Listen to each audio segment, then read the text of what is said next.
What's up, everybody? I hope everybody is having a great day. Today, I wanted to talk to you about a topic which is about writing, but that is not not a writing technique, or not really, I guess. And and this is burnout. And I had what my doctors thought was a very mild burnout episode, but which was super scary to me. And I basically want to tell you why I think it happened, what happened, and and sort of like basically three things that I think you can learn from it. I mean, the point of this is not to say, look, that complain about my mental health or anything. It's just, it's because I think it's an experience that many people may have, and that not a lot of people talk about, and so I want to talk about it. Okay, so first, how did I know I had burnout? Well, basically, I was coming from a meeting in Spain with two co-workers. I was at the airport, and suddenly my legs turned off, literally turned off. Like I could not activate the muscles on my legs. My friends, walked with me to the to walk me to the airplane. At that point, I felt that my brain was about to turn off, which was just a tiny bit scary, as you can imagine. I was taken to the hospital, I was taken to the hospital, and I waited at the hospital for 6 hours, and then they said I had nothing, and I went back home in a taxi. Okay. After that, this happened in early June 2015. After that, for 4 months, the best way that I can describe my experience of everyday life was like being inside a cube of Jello and being slightly drunk. But not being drunk enough to ignore that my brain function was severely handicapped. So being in a cube of Jello means that there was like a barrier between me and the world, an invisible but thick barrier. It was really difficult to process information, to understand entirely what was going on. I couldn't read for more than 20 minutes. I couldn't write like at all. Couldn't read for more than 20 minutes. I could not walk for much more than half an hour. It was pretty scary, and I knew it. I knew things are seriously wrong with me. The first month I spent it entirely in bed, and then I began to be able to walk, and so on. So yeah. Now, what led to it? Well, first thing is that you need to know that I am somebody who has a self-image of being extremely resilient and rough, and I actually enjoy going through really rough experiences. If you look, I have my Twitter profile up here because just want to share with you my background image is an expression in Korean that roughly translates as indomitable spirit, and I have it there because that's how I see myself. not only in academia, in writing, in fighting for what I believe, but also because the sports that I enjoy are high endurance sports. I used to do like long distance running, and I'm always trying to improve, and I do a lot of things where I really bad at, and I enjoy doing those things. I enjoy the success that comes, or the improvement, not success, the improvement that comes after enduring repeated and painful failure. I do a lot of martial arts. That's my favorite sport. I suck at it. I do a lot of writing. I suck at it. But that's what I enjoy doing. Okay. So I'm not one of these people that she's like has headaches every day and needs to go to bed every day because they have headaches and so on. I'm fortunate that I'm very healthy, or I hope I am very healthy.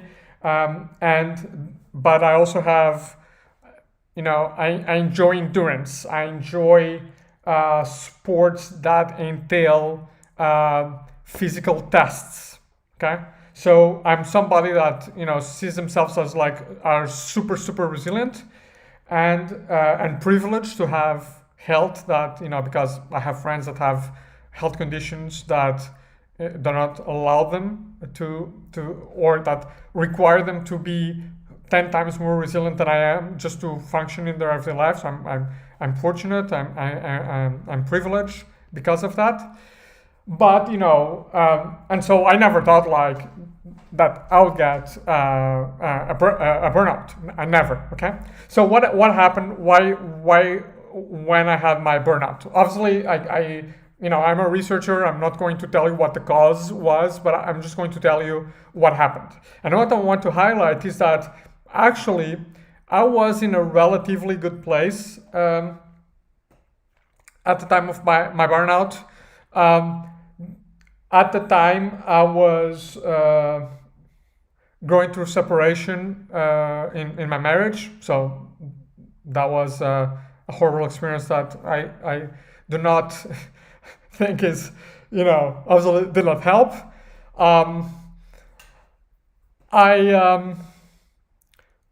I was working as research director at the time in a school where there was a lot of pressure because it was an institution that our modern institution was floated in the New York stock market. So I had quarterly targets even as director of research. So there was a lot of pressure, but I had always hit my targets. And at the time, I felt I had a very supportive leader. So although there was pressure, I didn't feel there was stress. This leader, unfortunately, was replaced by a very toxic leader that then I really had stress. So I think there was pressure, but it was okay. This was a teaching school, so I didn't have any publication targets. At the time, I was working on 2 papers, one that I actually just published in European Journal of Information Systems, just published this month, and another one which was my second MS quarterly paper. Fortunately, both papers had just been submitted after before I got my burnout. So unfortunately, reviewers took their time. I was very grateful for that.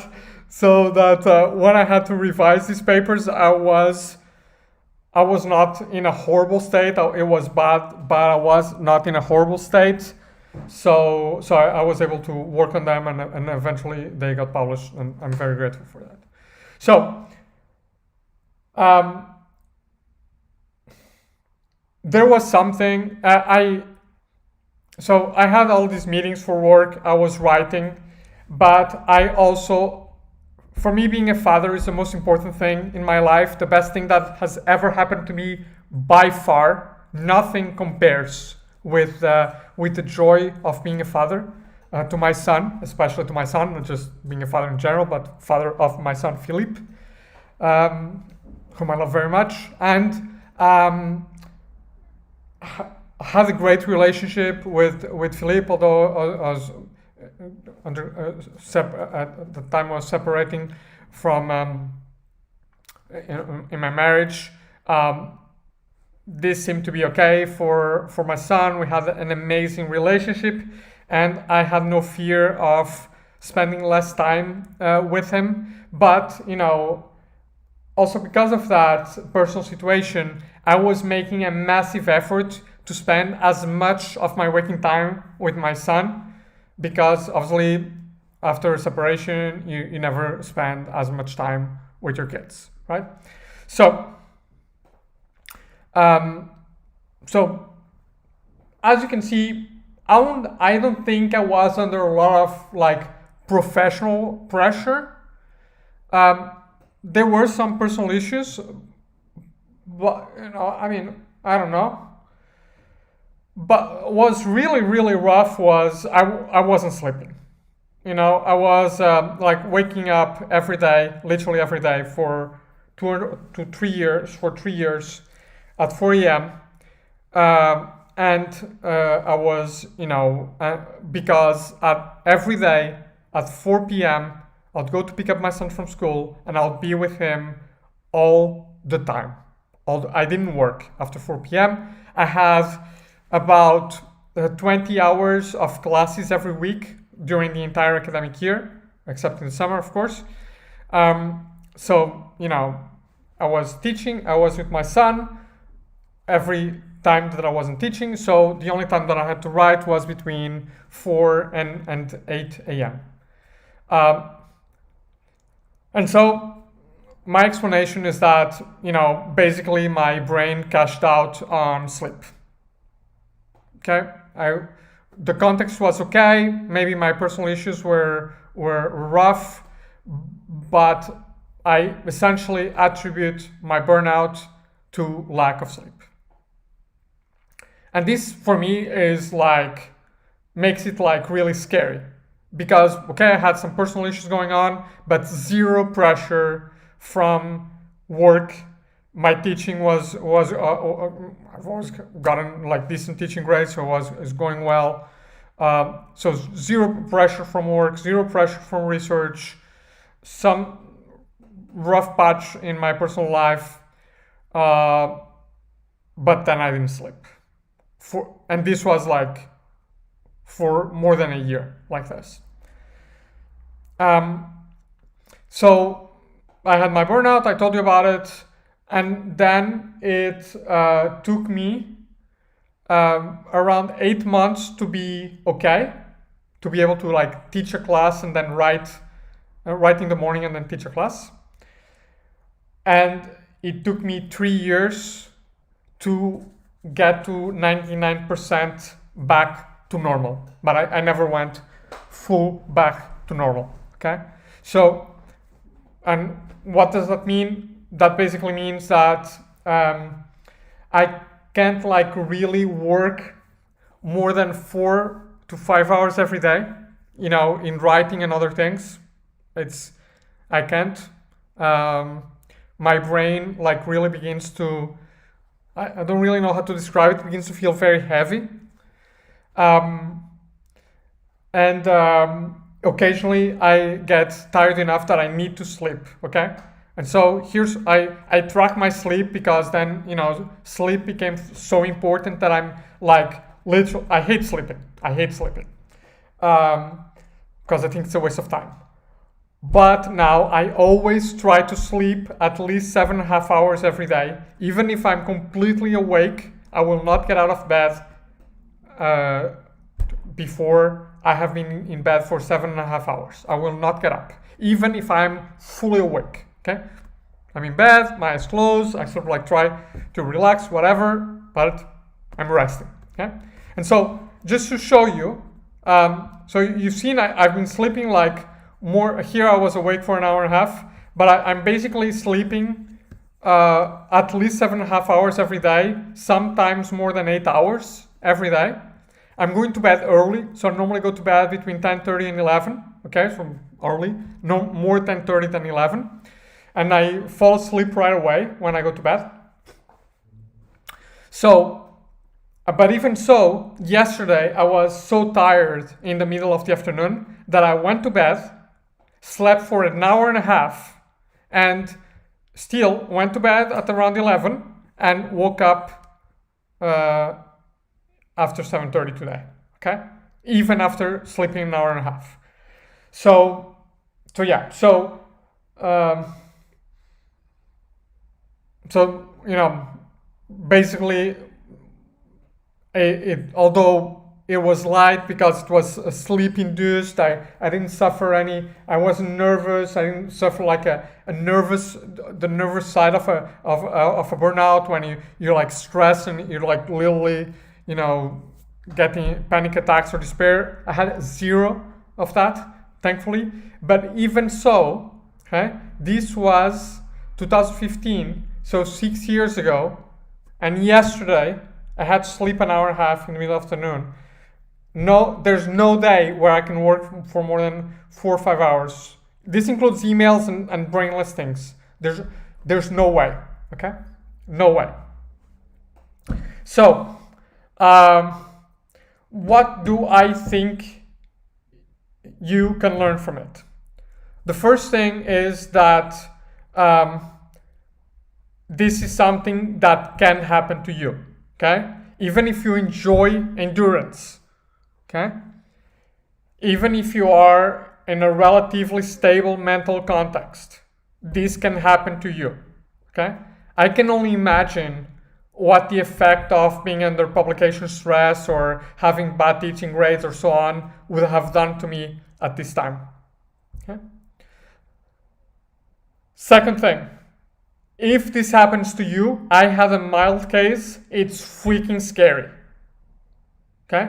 And it can debilitate you for life. I feel debilitated for life. I would say 99%. I'm grateful. I made a massive recovery.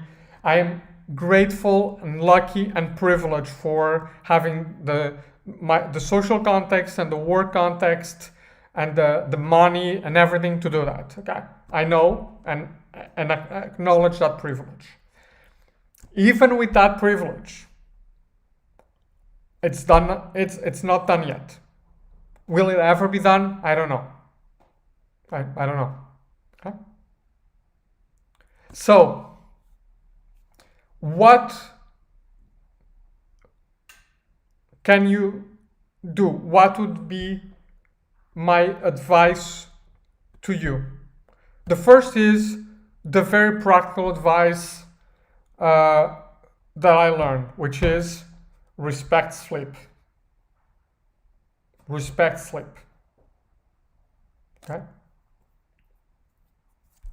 Second, if you, like me, are not a genius and you still want to write, you still want to publish at a high level because that's what you want to do, that's what you like to do, that's what you think you are capable to do with a lot of effort, but you want to play that game because it matters to you like it matters to me.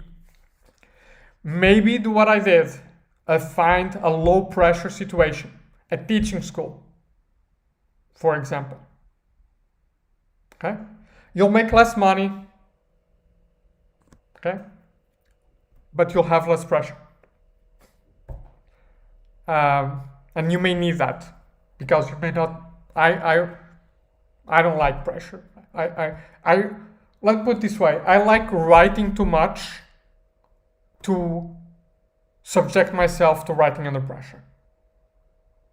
Because if you're not a genius and you are under pressure to publish, then you're not going to be doing the work that you are capable to do if you have time to do it. You are not. Okay? So consider moving to an environment with low pressure. Sleep, move to an environment with low pressure. Third thing that I learned, the most important thing that I learned, is that if there's someone you love, like I love my son, spend as much time as you can with them. Prioritize them. Okay? Because as much as you enjoy writing, this is not worth it. People are worth it. Children are worth it. This is not worth it. Okay? This is not worth it. So that was my experience. There was one mistake that I did. And that if I could go back, I would do it differently, which is I didn't seek help.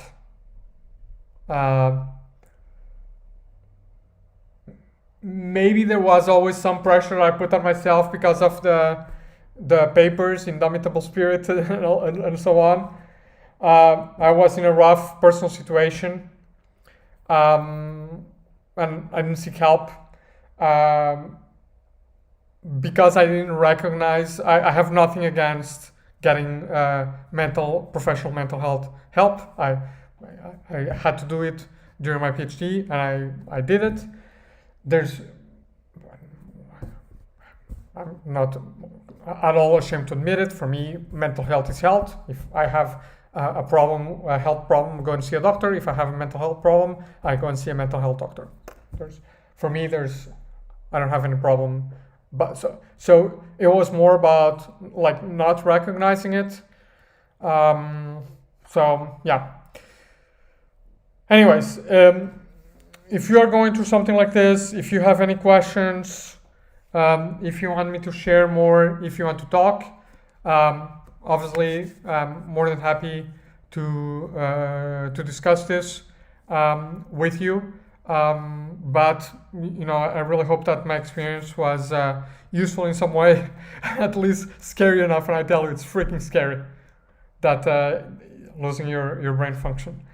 You'll pay a little bit of attention to things, especially your sleep, even if you hate it as much as I do. Okay, everybody, thanks so much for listening. Hope the video is useful. I wish all the best and good luck in all your writing. Bye bye, everybody.